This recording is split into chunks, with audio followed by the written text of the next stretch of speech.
Dar ir dabar kartais man vyrai sako, kad jisai nėra storas. Jisai yra tiesiog taip nuaugęs, kad jo kaulai yra stambus, kad jisai daug nevalgo.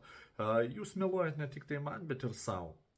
Jeigu yra viršsvoris daugiau negu 10 kg nei jūsų ūgis, jūs esat turintis viršsvorį, jūs esat ant nutukimo ribos, kas be jokios abejonės Lietuvoje tai yra tarsi norma, nes didelis procentas vyrų, aišku, jis nesiveja dar jokių būdų Europos, tačiau jis sparčiai artėja, ypač nutukimos ryškus jaunimo tarpe.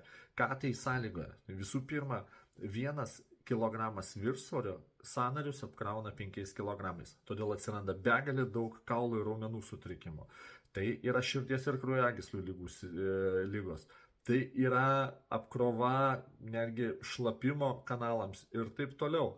Tuo labiau kenčia potencija. Stambiam vyrui greitai gali nebestovėti. Užlipk ant svarstyklių ir pasakyk, kad tai draugas padarytų.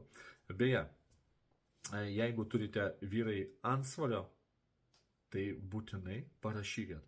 Aš žinau, kaip išspręsti šitą problemą. Aišku, reikės ir jūsų pastangų, bet pasitarkime kartu, gal mes rasime sprendimo būdą.